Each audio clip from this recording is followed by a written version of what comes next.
morning. How are you doing? All right. Class 1022, I want to continue with Philip Johnson and Nancy Johnson. You remember our friends? Philip and Nancy. Philip and Nancy. Here she is, Nancy Johnson. Now, as you remember, yesterday morning, Philip got up earlier than usual. Why? Para hacer el desayuno, to make breakfast, to prepare breakfast, to fix breakfast. En Estados Unidos se dice mucho fix, como fijar, fix, para preparar una comida. To fix breakfast, to fix lunch, to fix dinner. But I recommend prepare, or make, to make dinner, to make lunch, to make breakfast. He got up earlier than usual because his wife, Nancy, needed to leave the house in order to take a decoration plan to the owner of a beautiful home outside 20 miles outside of Lincoln. 20 miles. This is Lincoln here. However, there was a problem because at 10 o'clock, she needed to be here, 20 miles in the other direction, to start her classes in the technical school on the interior design. So she left home early. She didn't have time to make breakfast for her husband, Philip, and for the kids. She didn't have time to fix breakfast. She didn't have time to prepare breakfast. She didn't have time to make breakfast for the family. So Philip took on the duties, asumir la tarea, el cometido, los deberes. So he took on the duty of making breakfast for himself and the kids. He got up, took a shower, got dressed, and wearing a tie. Se ve aquí. He's wearing a tie. And he's cooking fried eggs and making toast for the family. Then, Nancy did her, I suppose. Nancy successfully saw her client and drove about 50 miles or 40 miles. 40 miles is about 65 kilometers to her place of work at 10 o'clock at the technical school. But in the meantime, of course, Philip took the kids to school. In the meantime, mientras tanto, in the meantime, en ese intervalo en cuestión, in the meantime, Philip took the kids to school, and then he went to the bank. He had 3 meetings during the morning in the bank.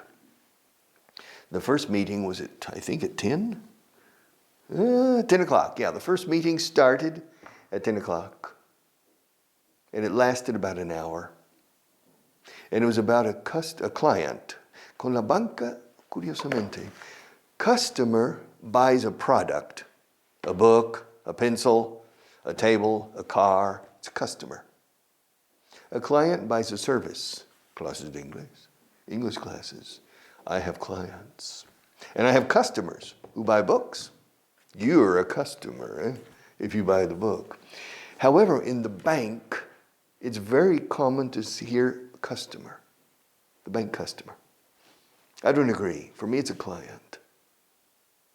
But nevertheless, it doesn't matter. But the meeting that started at 10 o'clock and that lasted, I think, an hour. It lasted an hour, I think. You can check if you have the book. It was about a bank customer who had faulted on his loan. He was requesting to suspend payment, suspender el pago, to suspend payment on his loan. Escrito loan, préstamo, loan, a bank loan, a loan. Suena igual que solo, estoy solito, todo solo, estoy todo tan solo, alone. Pedí el préstamo solito, todo solo. I asked for the loan alone.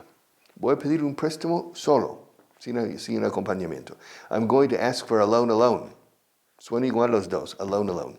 I'm going to ask for a loan alone. Pero vamos, Es muy raro que esa frase se diga. I'm going to ask for a loan. Y también se usa como prestar, loan. ¿Me puedes prestar un lápiz? Can you loan me a pencil? Se dice mucho eso. Can you loan me a pencil? Yo recomiendo can you lend me. Porque el verbo prestar es to lend, no to loan. Pero se dice mucho loan. Okay, so then at 11, I believe. No, at 11:30. Yeah, at 11:30, Philip received the owner of a ceramic factory. Okay, una fábrica de cerámica, como las de Villarreal in Castellón. Yeah. A ceramic factory. Spain is a very strong country in ceramics. All right. And so he received the owner who needed $500,000. $500,000. That's a lot of money. Poderoso caballero es don dinero, decía nuestro amigo Quevedo. All right. ¿A que sí? Okay. And so this man needed $500,000 to build a new wing. Como los pájaros con alas. Los edificios tienen alas también. Como fabrican una nueva ala, fabril. And so the factory was growing, the company was going very well. And this man wanted to ask for a loan of $500,000. And Philip received him, and for an hour they talked. And for Philip, it was clear, of course, the bank was going to give him a loan. Why? Because Philip knew him personally, respected him, and he knew very well that this man was a very successful manufacturer of ceramics and was running a very successful company. He was running, estaba dirigiendo una compañía exitosa, muy exitosa. He was running a very successful company.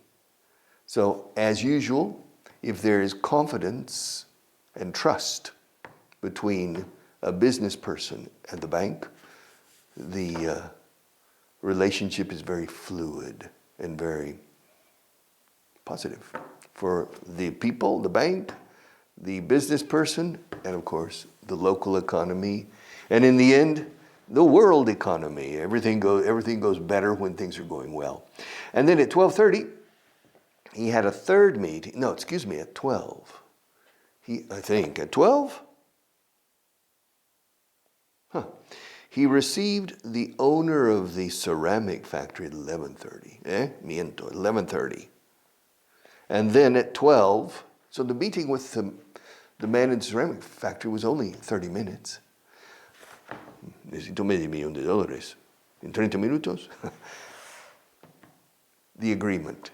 You don't need more time. When there's trust, you say, well, Philip, listen, as you know, I'm expanding the factory. We're growing.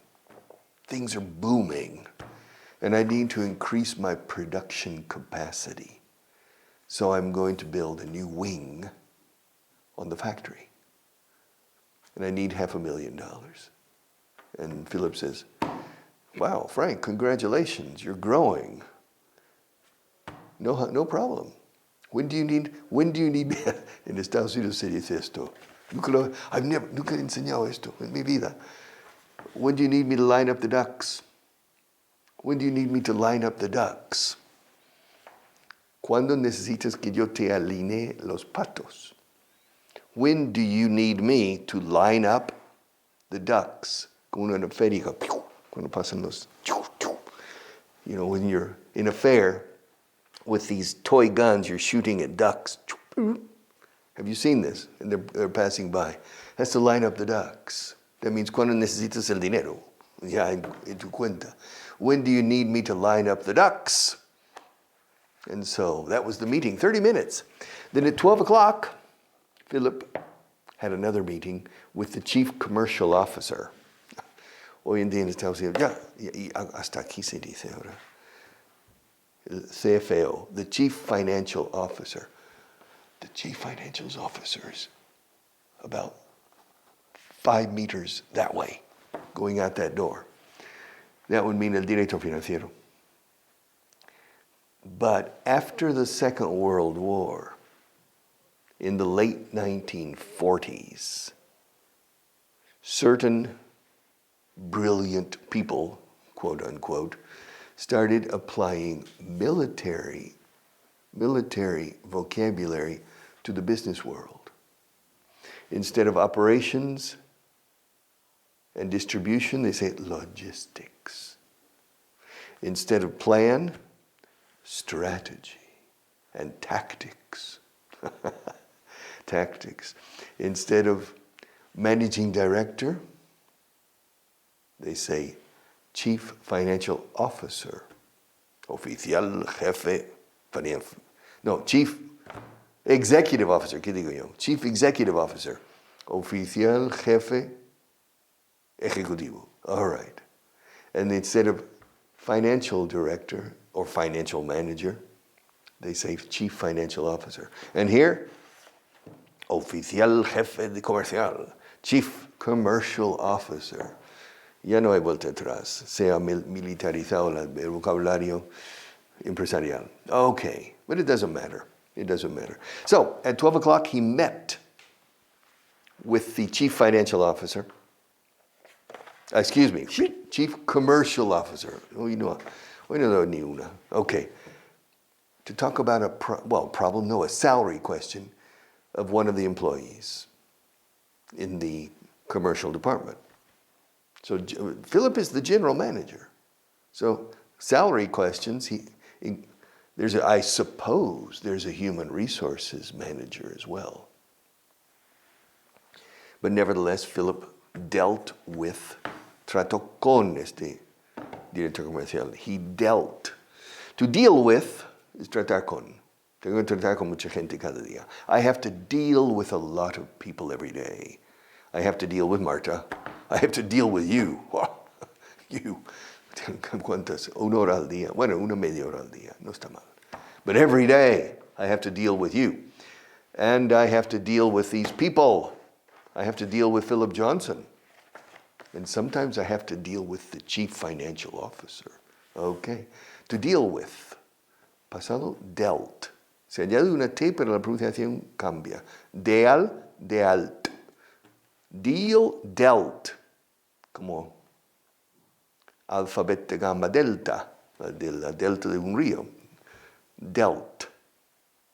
And so you have to deal with people. And so he dealt with the chief commercial officer, and then they went to lunch together.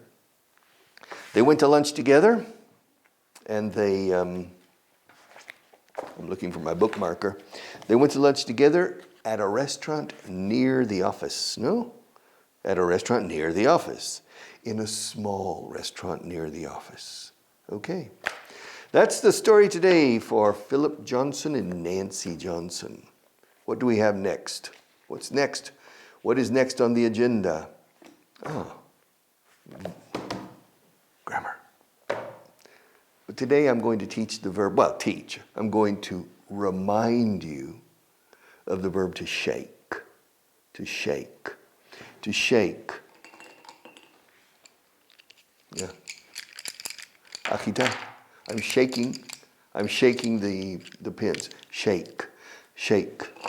Well, shake it up, baby, now. Shake it up, baby. Twist and shout. Twist and shout.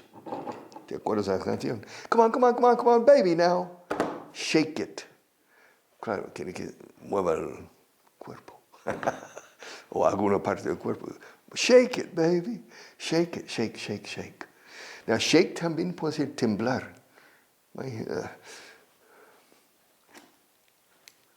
My hands are shaking. My hands are shaking. Some people have a tembleque, they're shaking as they're eating the soup. It's very difficult. Some people, especially if a person suffers Parkinson's, they have trouble because of the shaking. But the shake also is dar la mano. Shake. Shake. Let's shake on that. A handshake. Un apretón de manos is a handshake. Handshake todo junto, creo. Míralo. Yeah, handshake is one word. Sí, con un apretón de manos no hace falta firmar nada. Maybe. Or a high five. Why not a high five? ¿Sabes lo que es un alto 5? Hey, okay. Yeah. Well, I think I prefer a contract. Hey, well, come on. Don't you trust me? A high five is enough. A handshake. Well, at least a handshake, okay? So a handshake is un apretón de manos. Ana, y el verbo es to shake hands. To shake hands. Yes, to shake hands. Now to shake up, añade up. Ahora entro aquí como un nuevo jefe de esta organización y voy a cambiar las cosas de arriba abajo. I'm going to shake up this organization. A shake up. A shake up. Yes. And then we have a shakeout. But this is not important. But it's interesting because if you study industries aquí no son industrias, son sectores de la economía, sector químico, el sector de la textil, el sector lo que sea, sector de la enseñanza de idiomas. We say industry. And an industry shakeout means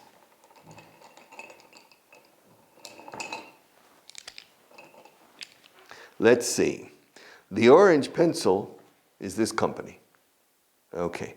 The other pencils are my competitors. Okay. And we're all together in el sector de enseñanza de idiomas. Okay. Yeah, we're all together. But hay una recesión económica. There's a recession. Hard times, difficult times, pandemic and things. And things are shaking. Oh, no, yo no.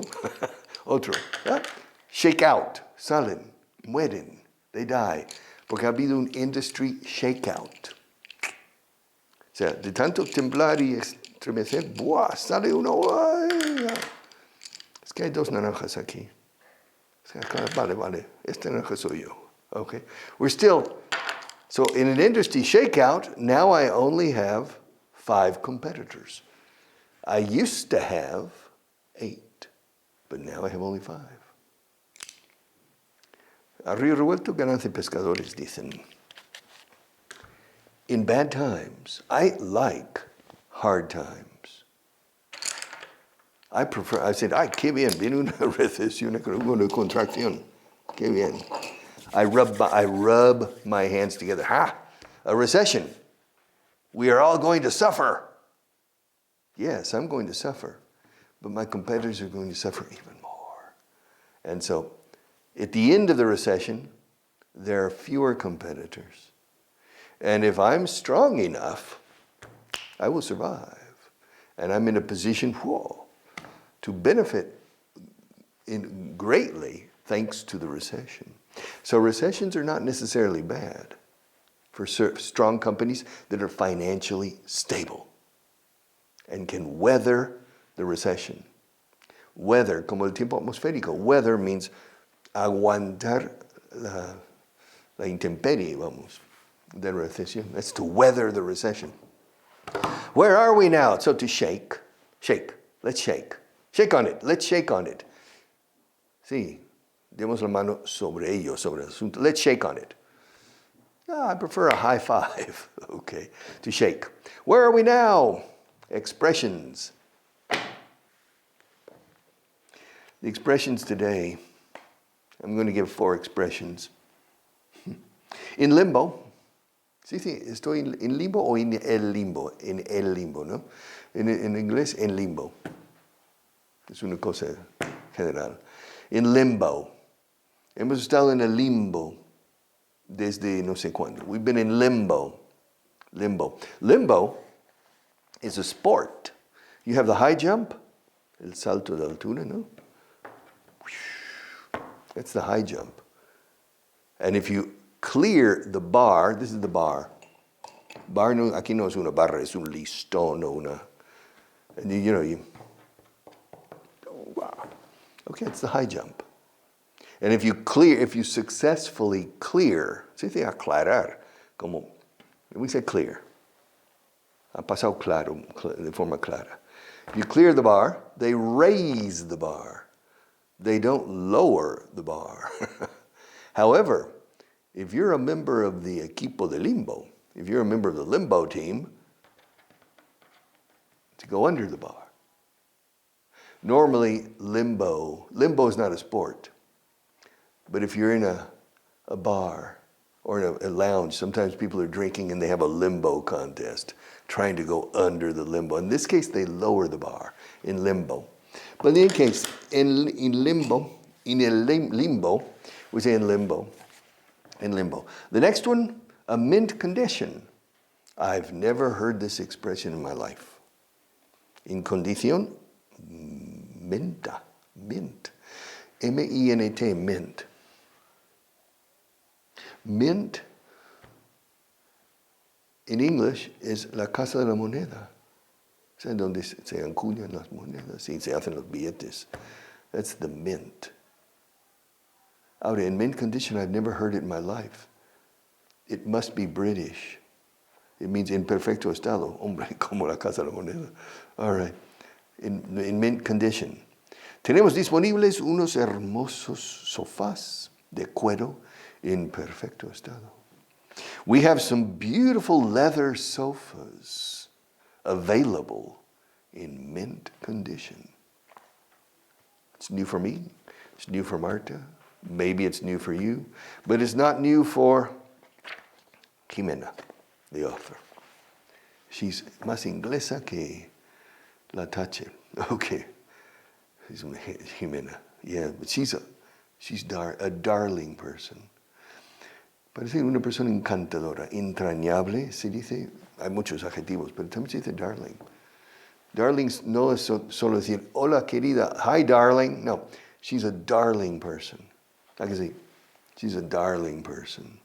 Yeah, lleno de efervescencia. Always. ¿Cómo lo consigue? Con 4 hijas. All right. Okay, in one fell swoop. All right, de un tirón, in one fell swoop. I know this expression. I've heard it or read it many times. I don't know if I've ever used it, but no. Y de un tirón cambiaron todas las leyes impositivas. Wow, ojalá, para mejor. Huh? And in one fell swoop, swoop is going, whoosh. In one fell swoop, we've changed all of the taxes. The tax rate is no longer 25%. Now it's 15%. Okay. In one fell swoop, we changed everything. And finally, I'm in over my head. Esto es el que mucho abarca poco aprieta. I'm in over my head means ya no estoy debajo de la superficie del agua, ya estoy bajo. It means, aquí dice, ser demasiado para alguien, estar por encima de mis posibilidades. Okay, that means I'm in over my head. That means me metí en un berenjenal que ya no puedo organizarlo y no puedo dirigirlo. Es demasiado para mí. It's too much for me. I'm in over my head. We use this a lot with people who perhaps don't have enough experience, and they get involved in a project, and it's more complicated. It's too complicated for their skills. That's what we say. It's too complicated for their skill set. Parece un conjunto de habilidades. They are in over their heads. And it's very common. It's very common. In over your head. When I started the radio in 2003, people said, Richard, be careful. You're getting in over your head. It wasn't true. It wasn't true. I was able to do it successfully. All right. In over your head. Okay, and finally, gain fluency. How much time do we have, Marta? Do we have time? No. Okay. But in any case, maybe I will start with one paragraph on page 67 at the top. At the top. When the white man first reached the American Great Plains in the early 1800s, there were over 50 million buffalo. By the end of the century, 90 years later, there were fewer than 500. Wow. When the white man, el hombre blanco, o sea, el europeo, when the white man reached the American Great Plains, las grandes llanuras norteamericanas, the American Great Plains starts basically in Nebraska, Kansas, Oklahoma, northern Oklahoma, Kansas, Nebraska, South Dakota, North Dakota, Saskatchewan in Canada. That's the Great Plains. And part of Colorado, hasta las Rocosas. You see, in the United States, I don't have time to do this, but in the United States, I'll tell you tomorrow, okay? In the United States, there are two mountain ranges, the Appalachians and the Rockies. And I'll tell you more tomorrow morning.